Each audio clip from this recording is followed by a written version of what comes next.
You would not have ended up disgustingly, opulently wealthy.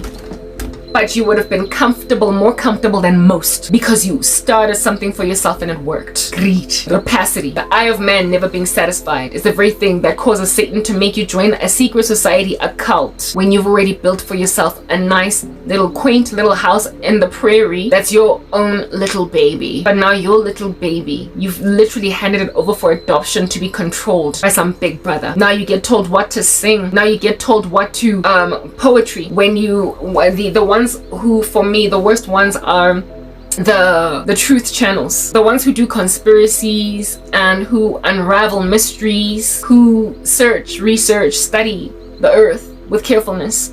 They're the ones that get me the most, because they start out being investigative journalists in their fields, out just sharing what they have found out there in the wilderness, and they end up being told exactly what to say. You can't cover this topic. You can't run with this narrative. You can't ABC. So feeling trapped, much like many of the journalists in the entertainment, in the mainstream media, who are strand news networks that are paying them millions. They get told what to report. No longer are they reporting what they discover, what they identify as investigative journalists. So you no longer have job satisfaction on that day. You're just a parrot, but with lots and lots of money. But when you started out, it was your own baby, like I said. But then you end up giving your baby over to be controlled. And now they are also hanging over your head the threat of taking your baby away, even though it was never theirs. It was always your baby.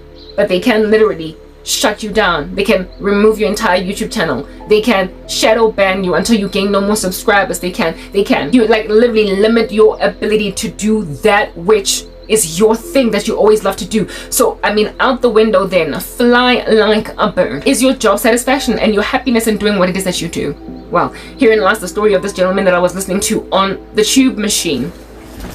Young American guy, out here starting his own little thing, panel beating project, nails into some wood. He then gets a strange little envelope.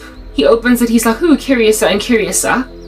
He then considers it, but then he considers it right next to his boy, right? Him and his boy got invited because both of them had YouTube channels that were growing on the come up. They did not necessarily work together, but every so often they collaborated, right? Both him and his boy get this invitation. They both are like, "Oh my goodness, this is what the real deal, the real stuff is about.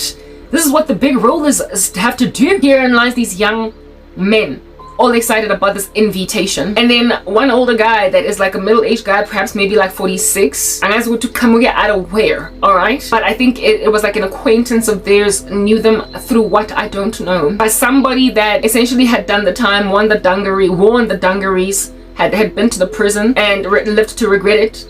His fingerprints are in the system. He's got a mugshot like Pablo Escobar. An older guy, upon happening on the information that these guys got invited to some strange meeting, literally said to one of the guys, this guy that was telling the story, "Listen, I'm not going to say very much else because I can't really say very much else, otherwise I might get into trouble, but I am just imploring you not to go to this meeting. Just don't go." And this guy's like, "But why?" "Just don't go."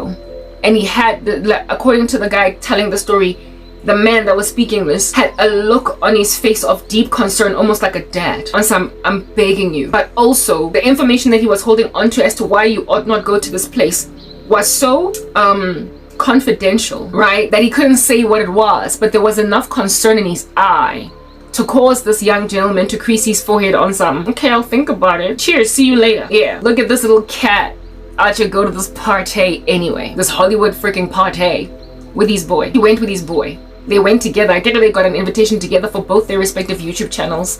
And he goes on and tells the story. I wish I could tell you what his name is on YouTube so you can go and find his channel. But they did come at him and his channels after essentially walking away, right? He goes and he says that he went into the first... He went into some, you know, I don't know if you've seen the show Squid Game. I've left Netflix and would not implore you to watch Squid Game if you haven't seen it, but you've seen it, you will remember. The memories will be etched into your mind. You know, that childish looking room, like the way it is that the stairs are going up and down, it's all painted, and there's like little children's music playing. The environment or the atmosphere looks innocuous. The atmosphere looks innocuous, but you see, that's just why the stuff is so ghoulish. They create a childlike atmosphere for ghoulish matters. A childlike atmosphere for deathly matters. People are here about to die playing Squid Games, using kiddies' games, and yet they've painted it like a children's playground. Yeah, he described this mansion that he went to pretty much like exactly what under heaven it is. that what you see in the Squid Game is. It's a place for ghoulish matters, for deathly matters, for carnage, and yet it had a childlike demeanor to it. Talk about spooky, eerie, it's giving Chucky and Chucky's Bride. Yeah. He says that he walks into this joint. I don't know. Again, guys, I come from the world. Never mind the world, but I come from a season as a Christian where I'm just out just sinning, right? And letting myself watch random stuff. I've ever since then gouged out my eye and cut off my hand. So, seeing as I've removed the lock from my eye, I'm out here in a position to take out the speck. Adios. Beyonce has a music video that I watched, I will admit, as a Christian, all the way to the end. Because curiosity, therein lies that cat again out here passing away. Okay. Yeah, passing away like a whirlwind romance with an occult practitioner.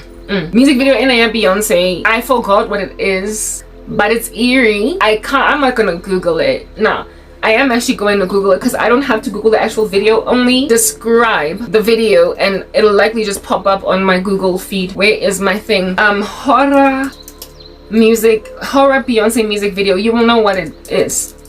Oh, come on. Oh, you know, my keyboard is just so stadig, you know. Horror.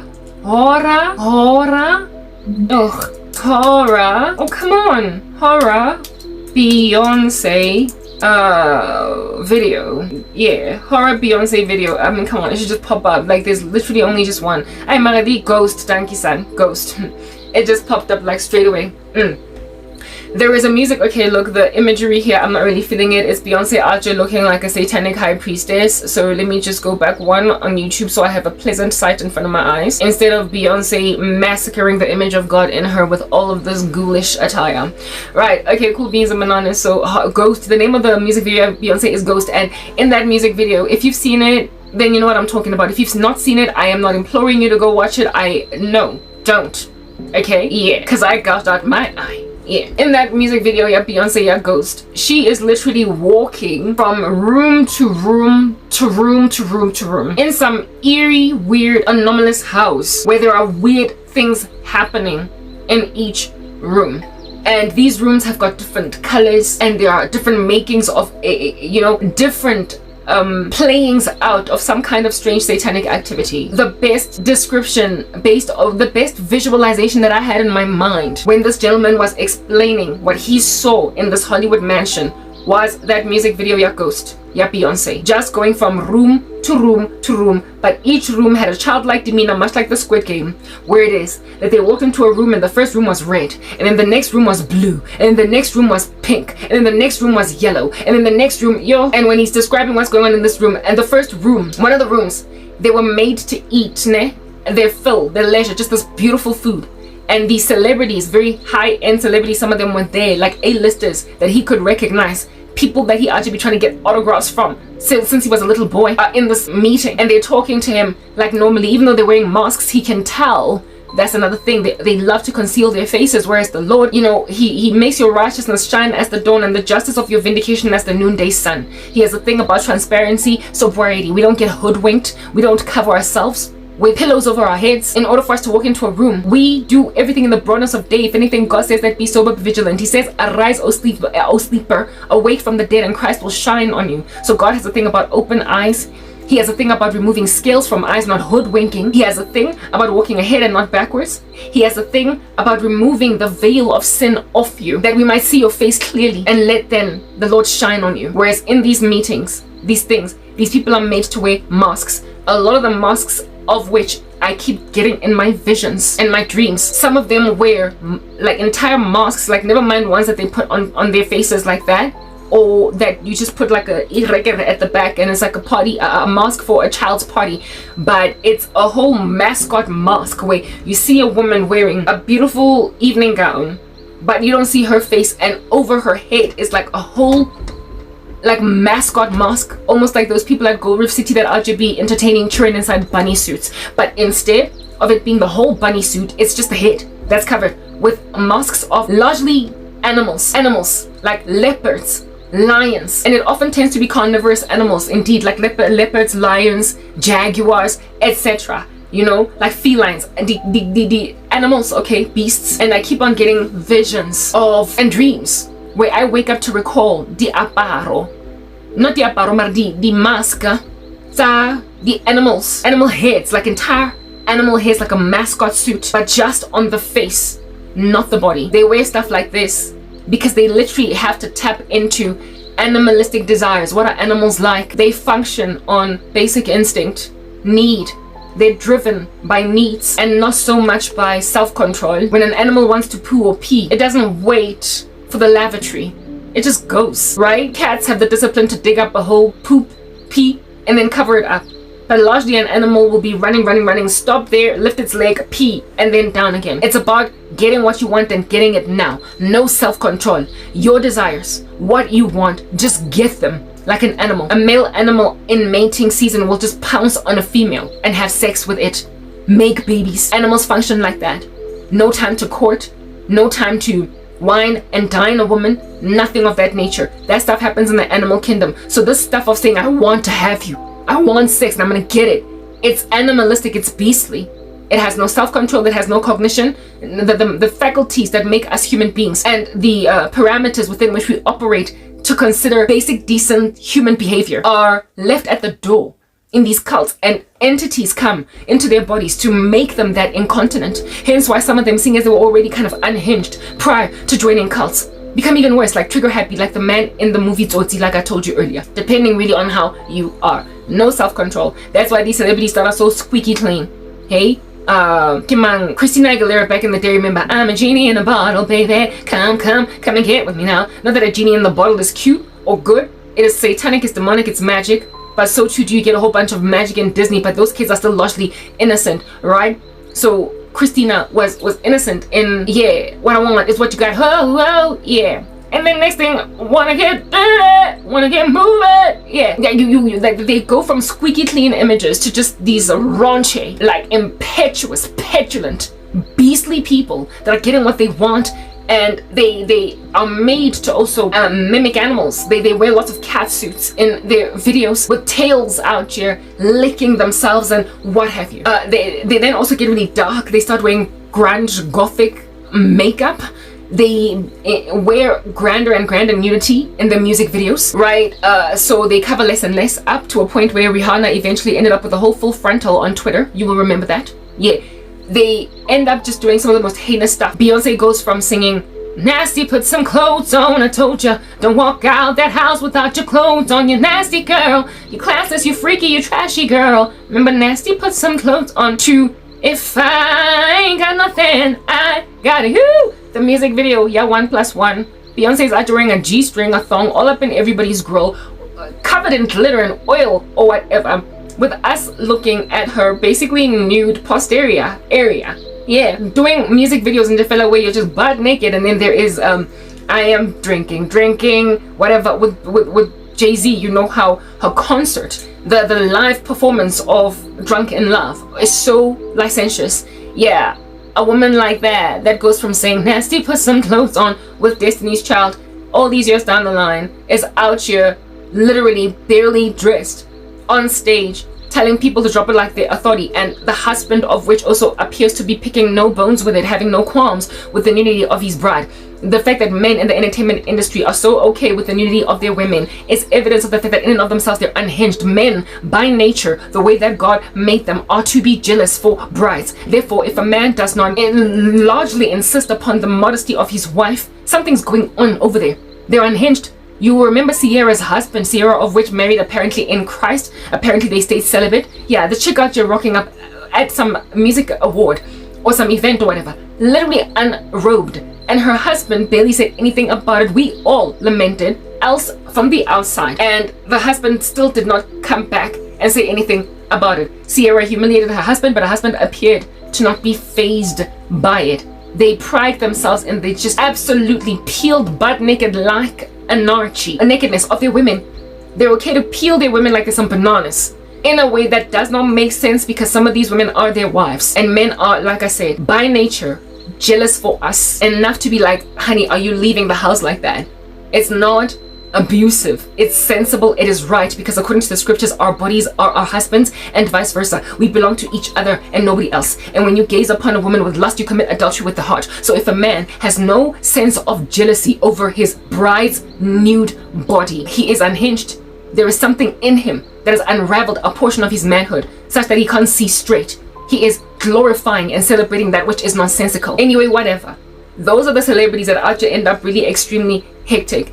When I was a kid on the come up, I remember noticeably a difference in the culture and the taste and the climate of the entertainment industry from as young as like 7, 8, 9, year on year. I started to notice that television is getting darker and darker, that music videos are getting darker and darker, and one of the first artists to show me just a darkening of artists once they joined the entertainment industry, the first best example for me was by far Aaliyah, who, I mean, how could the one I was so true to just tell me lies? How could the one, like, back, forth and forth, hey, poop out personality, be what you wanna be. It's Friday, hey, and I'm ready to swing, pick up my girls and hit the party saying, tonight, oh, it's alright, so tonight, get this funky mellow, good, get you in the mood, cause you know it's alright, yeah, keep on moving. Aaliyah Aja comes with that whole vibe. She also rocks up with a boyish look, but that is largely clean, right? She had a tomboy look that is largely clean, always wearing shades and everything, you know, with that swoopy hairstyle, whatnot. It's Friday, and then a year or 2 years down the line, I want you to rock the boat, rock the boat, and then Tiki, the one with the snake, Tiki, you saw just how dark Aaliyah got. She also became very licentious, sensual. She became more feminine, which is good, because she was kind of tomboyish, but with her transitioning over to a more feminine you know, demeanor, also came a seduction in her that just never existed in It's Friday, hey, and I'm ready to swing, pick up my girls and hit the party scene tonight, oh, it's alright. You will remember she was clean, tomboyish, and then when she finally became a girl, which we all want, for women to be feminine and men to be masculine, but not sensual, not licentious, she dropped the ball and then unfortunately perished in a plane crash before she could get any kind of serious with Jesus. Aaliyah was among the first artists that I noticed that was now already like late primary school, early high school, where I saw a tank, right, in artists in the entertainment, not a tank in artists in the entertainment industry per se, but in their demeanor, how they carried themselves across. That was Aaliyah, how they carried themselves across, but it was already evident early when I was still very, very young, like as in like 7, 8, 9 type thing, but it was not so bad that it would essentially, you know, raise eyebrows type establishment thing, but it was already happening, and not just in the female community, which is why I say this is not just about men or women. This time around it's just covering both genders in totality. You will remember with men as well, by far my favorite boy band when I was on the come up, my girls from back in the day will be able to vouch for this, because I was a nutbag for Nokia from Drew Hill. Drew Hill was my favorite boy band on the come up, and one of their first songs, proper, tell me what you want, tell me what you need, tell me if it ain't good enough for you, babe. Remember that? And they are just jumping up and down in that music video, quite clean, yeah. And then second album or whatever, somebody sleeping in my bed, whoa, I come home early, expecting your warm embrace, something is wrong, cause it's written all over your face, it hurts so bad. Cisco be out here, butt naked, showing us all of his what do you call this, like six-pack and everything. We all going gaga crazy because we don't know that we are duped, deceived, mesmerized, spirals in our eyes, passing away from licentiousness. There were these magazines back in the day that you would buy that had celebrity photos in them. I used to love them. I forgot what they were called, but one of those magazines, my sister used to buy quite a few of them. I read an article that was written, that was where they were interviewing Drew Hill, and the members therein, literally every last one of them without fail, and I'm kind of hoping that that's the case now today, seeing as they're out of that space, right, said that we fear God. We fear God. I didn't know what God fear meant at the time, but I just read it and glazed over it. Well, I would come to remember later on that they claimed to have come from basically Christian backgrounds. But in the same article where they said that they are God-fearing, they also said that sex sells. So essentially therein lies the dichotomy, the hypocrisy, right? Where it is that you're saying sex sells, we're going to be as butt naked as we want to be, but then we're going to have crosses dangling on our chests and claim to be Christian. Well, Drew Hill got news. The devil loves exceptionally artistic people because they are influential, because people are enamored with them. People love artistry. So if at all you can influence through art, you will. And Satan then recruits a whole bunch of musically talented thespians, musically talented people, thespians, colorful people, musicians, dancers. We have a tanda in order to influence all of us for the season of time that they will be influential. You know how youth as well sells? So while they're still young, he juices them, but then later on in life, some of them do give their lives to Christ. They repent. They realize that they were being used as pawns for Satan, which is why I'm saying I really hope that Drew Hill, all the members of which still today are alive, I'm hoping that they've gone back to God fear. I don't know what has since gone down. There was a day when they were interviewing Cisco, and he didn't appear to be God fearing at present, but I don't know what's going on with all the other members. I'm kind of hoping they've gone back to their first love. Mara, I saw Drew Hill becoming licentious. Literally, I did. I saw it. I saw Drew Hill. I saw all the clothes come off from those guys. I saw myself go gaga even crazier over Nokia. I saw it. I saw them wearing regular, what do they call this thing? Like tracksuit outfits, jeans and baggy shirts, to just nakedness, men and women. And then Cisco went on and ravaged all of us with that thong, yeah, was slangisa even more. Got all prosperous all by himself as a solo artist, and he became even more licentious than when he was part of Drew Hill. It happened literally across men bands and women bands. Silk, SWV. I get so weak in my knees, I could hardly speak. I lose my control. They go from singing these songs, and then next thing, where nobody's actually getting dressed. They did it with 702. Hey, don't violate me, cause I'ma make you, yeah. Where my girls at, from the front, the back, and you're feeling it. Don't one hand up, you get my point. They start out squeaky clean, and then they go raunchy. These are these cults that these people belong to, and from as far back as then, they be out to bring this one eye symbolism all over the show. You get my point. It's like literally insane, out of this world. I started to notice this, and I thought it was, I guess, life, right? It happens. If an die, sometimes you pop. I thought until I got born again at 26. Praise the Lord. And I was like, oh, Gabon. Helico ekukuko accidenting. Ke yona ntho etsahetseng ka Mr. Thong ola na ba mmitsa Cisco. Ke a bona jwale. Lena ola ba mmitsang Kid Sweat. Atle aba nonsense overnight. Le Tony Braxton ke ba bone. And break my heart, say you love me again. Undo this hurt you caused when you walked out the door and walked out of my life. And cry these tears, I cry so many nights. Unbreak my heart.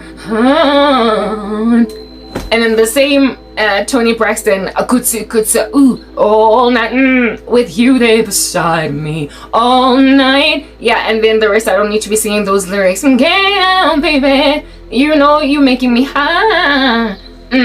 Tony Braxton goes from oh to all night, with you there beside me. And even the licentiousness of the music video was speaking volumes. She started wearing barely nothing, having commenced, however, in the industry, Ali largely clothed. And then oh my goodness, the one that out here murdered me. Actually, I think the first one to show me flames was, never mind Aaliyah, but Mariah Carey. Remember, there's a hero. If you look inside your heart, you don't have to be afraid of what you are. There's an answer if you reach inside your soul. And then also, dream lover, come and rescue me. Take me up, take me down, take me everywhere you want to, baby, now. I need you so desperately. Won't you please come around, cause I wanna share forever, baby, you. Oh, yeah, Mariah Carey. Okay, to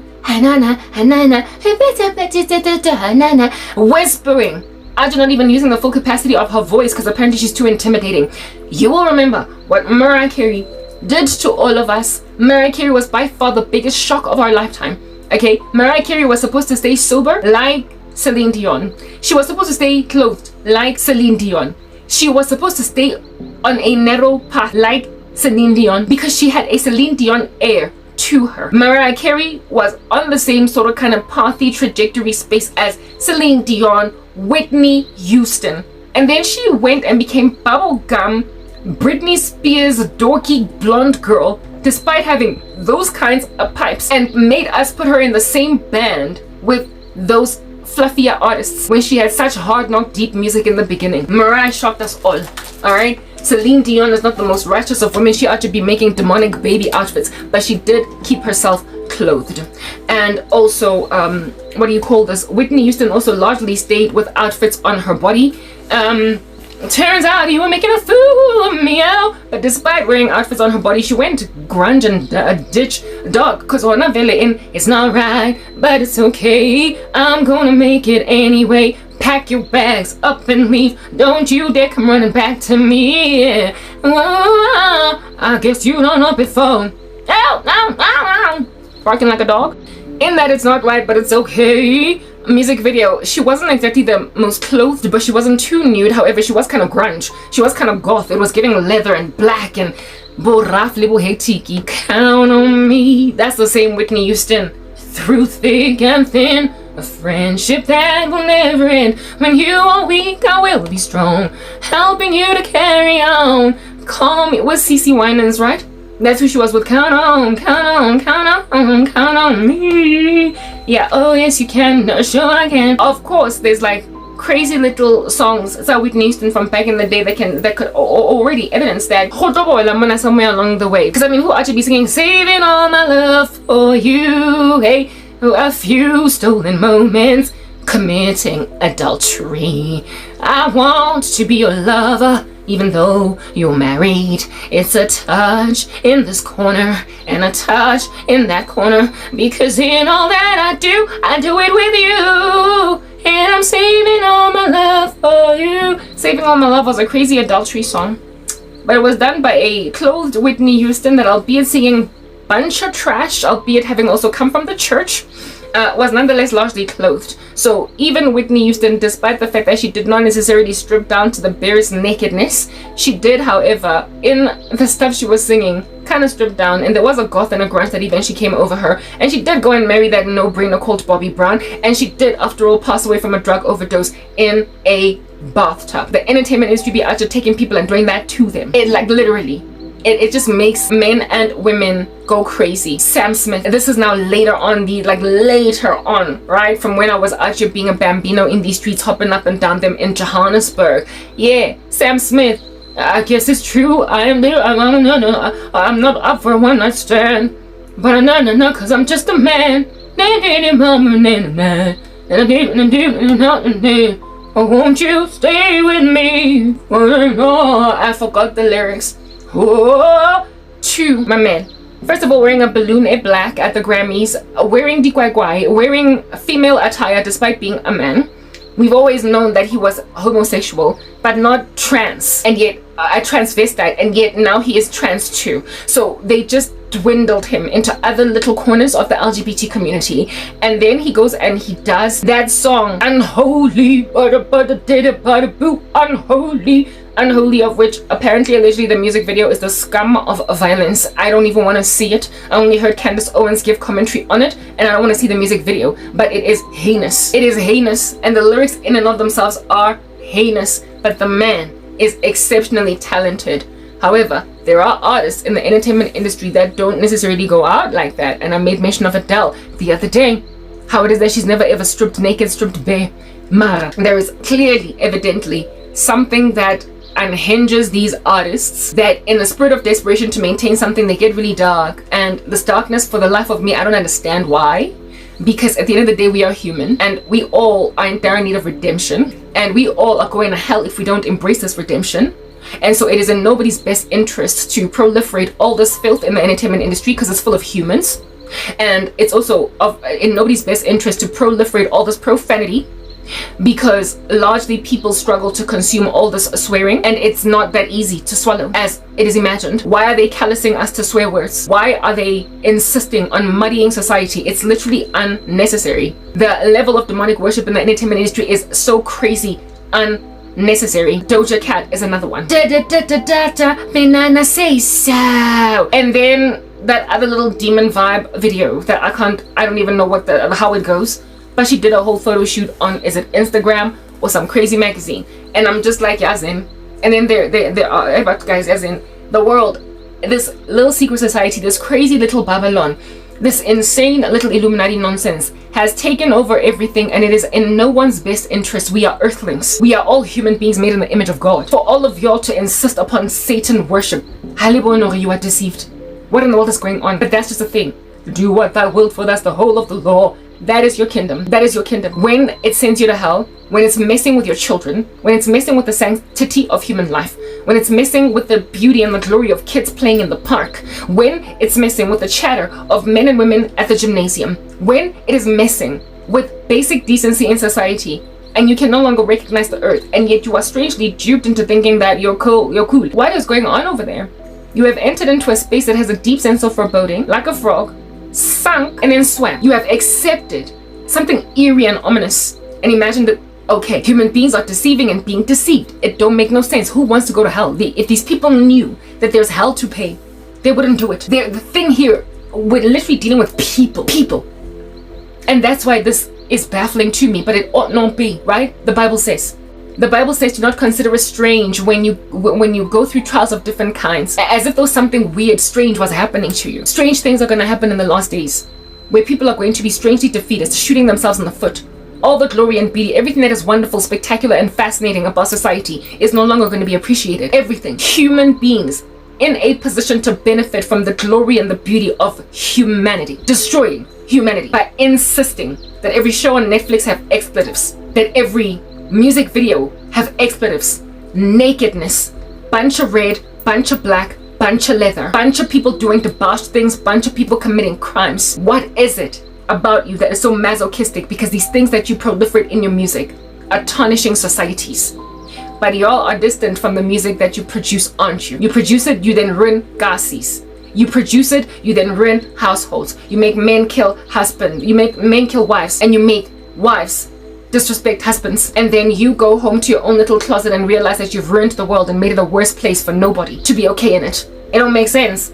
But even though it don't make sense, it is prophetic. It is predicted. It will happen. The last days will be perilous. People will be duped, deceived, deceiving and being deceived. People will wax worse, going into strange anomalous bubbles of dystopia, and apparently allegedly feel nothing in so doing it. But it's not that you don't feel nothing. Like I did not feel nothing in that strange eerie house in Sandton. I felt the foreboding. Yeah, I did. I felt it, but I ignored it until I sank slightly in it and then swam. It took my girl being like, this is here Hotel California, ooh la la la la la, such a nasty place, ooh, get out, oh yeah. All that it took was for somebody to make me realize that the sinking feeling I had when I walked in was rightly placed for me to snap out of it. I snapped out of it. But how many of y'all got somebody out just snapping you out of stuff? How many of y'all got somebody out here making you not hammer a person on the ground like there's some nails into a coffin or something? How many of y'all are being stayed? How many of y'all have a restrainer in your lives? How many of y'all have an advocate in your lives? Somebody standing in the gap, a Christian, some voice of reason? How many? Anyway, the gentleman from YouTube, the guy on the YouTube channel, right? He says that he goes out of curiosity because he actually making like my cat dying and everything, right? He goes to this meeting, endures a similar experience to what Beyonce walked through, endures a similar experience to what Beyonce walked through in her music video, yeah, Ghost. But there came one fateful season. From the door they warned him, do you want to carry on? The very beginning, he was like, yes. Went in, ate with celebrities. Apparently they wasted so much food, grabbed it, like perfectly edible food. And this guy's thinking, they are turn hungry in Africa. All Americans, every time they look at food wastage, they gotta out be picking at Africa. But I guess you got some points there, right? Anyway, he says that these celebrities picked food out of their plates and ate them with just a gluttony and also a waste in them, a wastefulness, in that they would grab a perfectly healthy, what do you call this thing, like chocolate cake, with their grubby paws and eat it like that, and then rinse their hands, like basically remove it off their hands and wipe their hands and leave that chocolate cake there, essentially to be thrown away. And it was in this room that he considered that activity disgusting. The way that they were eating perfectly healthy, good food, beautiful, decadent, glorious, cooked food that somebody prepared for hours, and they just go and they grab one bite and then throw it there with that leg of chicken largely still there, and they just throw it. Yeah, he said that room was the first thing that disgusted him. Why are you wasting so much food, and why are you eating like this? And then they moved him to some other room. I forgot all the rooms, but let's just get to this particular pivotal point room, right? The one that is the pinnacle, the apex of Mount Everest, that made him remember what the gentleman said. Don't go, I beg you.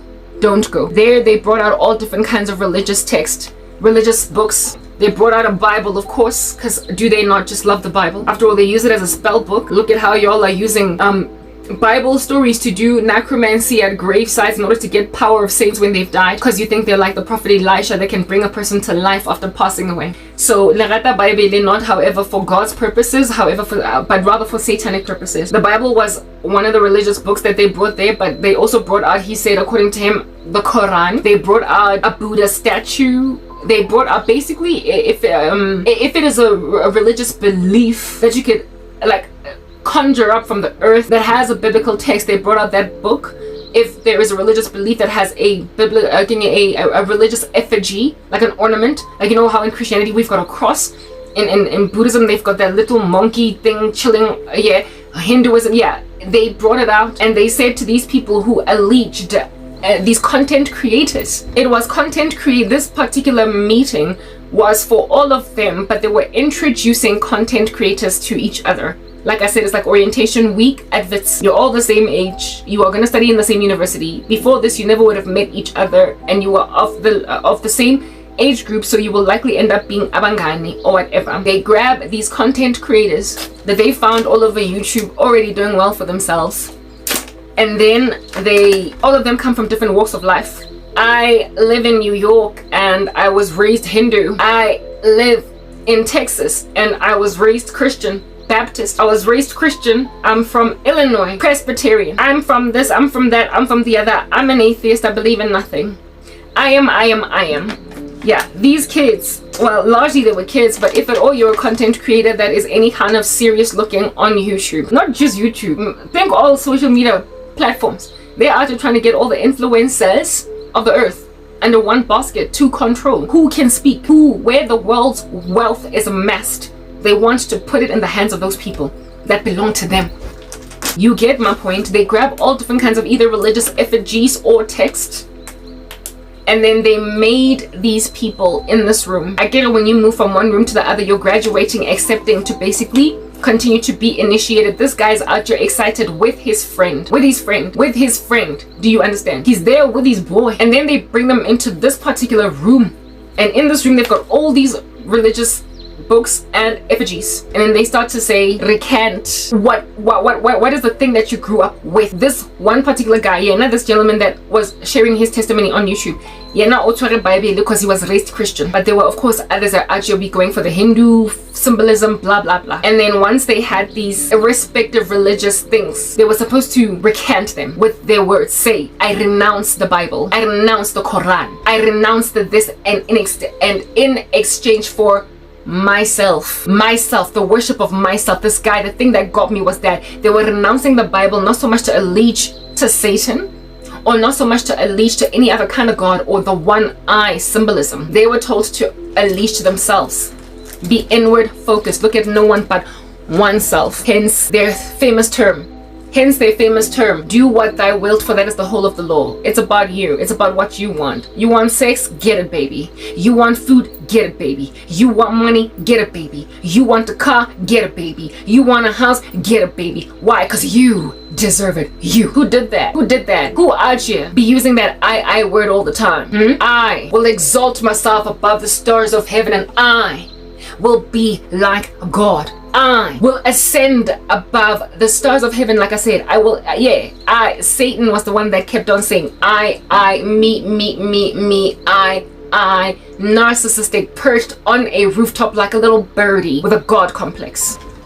They were told to recant their respective faiths from where they came from, because after all, they're the master of them. To man, hail to man. I mean, what is more alluring to a human being whose heart is deceitful above all things and desperately wicked, whose most righteous works are like filthy rags, who's born dead in trespasses and sins, who's got a problem with selfishness, who just wants, eats, grunts, who is feeding nothing but the flesh. What is more alluring to them than such a grandiose sense of self-elevation? Oh, I am the God of me. I don't have to follow authority, no more structures, no more teachers, no more mom and dad. No more. It's all about me. I apologize. We are not made with one unique thought pattern, one opinion, like robots, mindless drones. To successfully be at peace with that level of selfishness, there must be concessions on the part of other human beings that everybody in the room may be accommodated. Otherwise, there is what we call anarchy.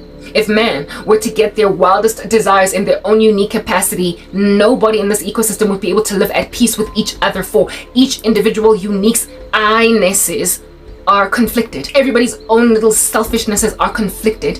So a religion that proliferates, or a cult or an ideology that proliferates so much selfishness, is a gun aimed at no other thing but the implosion of the human being, the destruction of the human race, the disregard of your fellow man. And it is through these cults that world hunger is proliferated as opposed to squelched or stymied. It is through these cults that killing a family member becomes feasible, because after all, I must get the money I need, and I gotta go grab a future through my sister's blood. It just becomes about them and no one else. It's ridiculous. Initially, it seems comely, like a carrot being dangled before and a strange little horsey or a donkey. But selfishness eventually eats away at you. It erodes at the very fabric of society and endangers everyone in that society with a dystopia that is going to turn very violent. In the spirit of, yet again, they say it, I. Yeah. They told them to recant their respective religions for themselves, and it was at this juncture that this guy was like, Hade Bade. But where did he get the sense of foreboding? At the door. No, correction. He got the sense of foreboding at the envelope. But he still went, curiosity be after killing a cat. At the door, sense of foreboding carried on. But what stayed him? I. Not only that, he remembered that somebody told him, don't go. I can't tell you why, but don't go. It came together. And to him, it was like, okay, this is it. He finally decided, Uti, I'm not going to do this. And again, just in reverting back to I, on a mountaintop perched like a birdie. Mark of the beast, let's get back to it again. For it is the number of I, a man. And his number is 666. It's the number of a man. It's not the number of God. It's not the number of the creator, but of his creation. Mere mortals. Men. And amper to God, but not quite. That's why it's 666 and not 777. It does not have the Sabbath rest of God. It is not the nth degree. It is not the final circle. It is not the 360-degree angle. It is some portion of it. It is 180 degrees, not 360. It is something that can be closed in a triangle, but it is not closed like a circle. It's not finished. It's just a beginning, but it does not have an end. You know how we have a commencement? We have been created. God himself is the great I am. Before Abraham was, he is, he wasn't, he is and wasn't, is to come. There is no creation to him. It's like proper, there's nothing that can ever come to pass apart from Christ. And he in and of himself, like I said, has no beginning, neither will he have a full stop yet. Whereas we have a commencement date. We're more like a 180-degree angle, whereas God is a 360-degree angle. We can never add up. We can never amount to him. We will never be the completeness of who he is, for we have a commencement.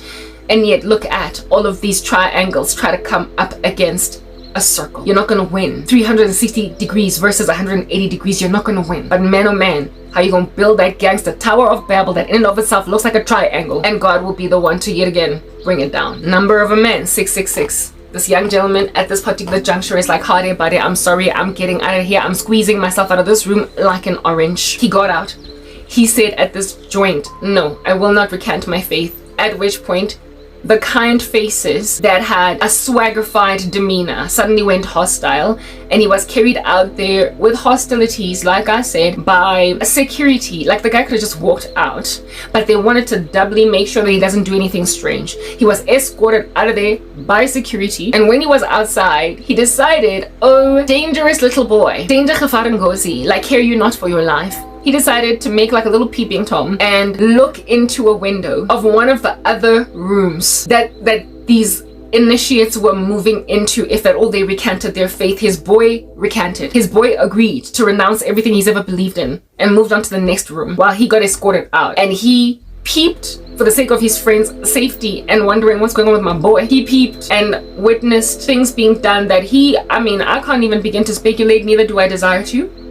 But he would not share what was happening in that room because it's just much too graphic and much too sensitive. But essentially what he said was that that room was one where they made them do things in front of cameras that if at all they decided to turn against this cult, this would be the footage that would be used to ruin them. This was the humiliation ritual. And one thing that he did mention, however, is that one of the things that he saw there was a young boy. Therein lies satanic rituals using children, blood crying out to God. What's going on? Something happened there, either of a sexual nature or of a homicidal nature. And he witnessed it and then ran away from that point going forward. He would not share what that was because after all, he is on YouTube.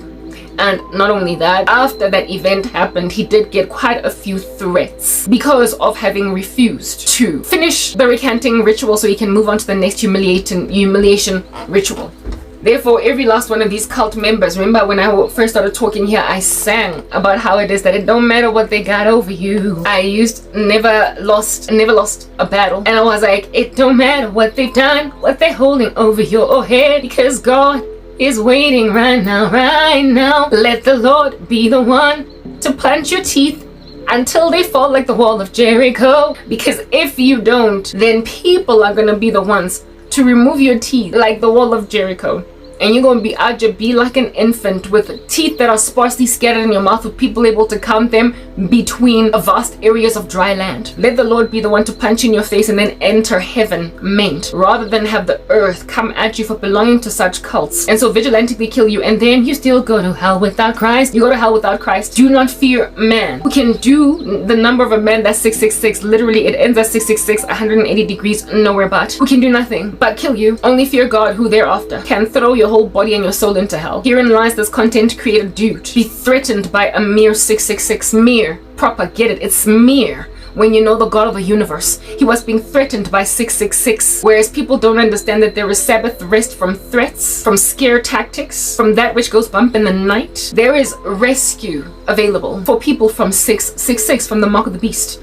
And his name is Jesus. Fear not death. Fear not the one that can punch in your teeth. Fear not the one that can chop off your head. Tribulation be at you, giving John the Baptist on a multiplier. Fear not the one that can harm your body with a scar or with enhanced interrogation, but only the one that once you pass away can then throw your whole body and your soul into the lake of death, that is the second death, lake of fire, that is the second death. And in that place there was weeping and gnashing of teeth for all of eternity. It is about perspective. That's why I gaze upon you, creasing my forehead, wagging my head, wondering why Lengtella, thinking that it's such an insult was something so terrible for me to end up sweeping floors for a living. Because that's all you got. All you can do is make me sweep floors. But my oh my, you cannot spare yourself from eternal condemnation. That is something that you literally cannot escape. And yet you be out here looking at me like I'm unfortunate for facing the prospect of asking you, what can I get you, sir? After your coffee, do you want waffles with that at Wimpy? You think the scariest thing to ever come to me is to be a gifted intellectual and yet end up serving tables at a restaurant? You think that's the worst thing that can happen to me, for real? You are living dangerous and you are playing dangerous games. Me, I do not fear 666. Me, I fear 777. It's that basic. I fear the full circle, not 180 degrees. I fear the Alpha, the Omega, the beginning and the end, the one that has no commencement. Do you understand what I'm saying? The one that has no commencement. He is ever going for all of eternity. He is just forever going. Whereas there is a starting point to your little straight line that makes a triangle. I serve the circle. His name is God Almighty. So mandla, umeli wami, umvikeli, from all of y'all, to a point of being so frustrated that you're out here plucking your hair like it's some tweezed brows. If anything, right here in the center like a unibrow. You expect me things you can do to me. Listen, I'm living in an era and a time where it's even possible for me to be ironing your shirts for a job. The time is gonna come when even that kind of meager employment, you gotta have a mark of the beast. You gotta unleash to Satan to iron some shirts. Are you for real? You gotta unleash to Satan to sweep some streets and get a salary paid at the end of the day. In order for you to be scrubbing toilets, you gotta have a mark. Hey, he's gonna make people who are both big and small, slave and free, poor and rich. Are you for real?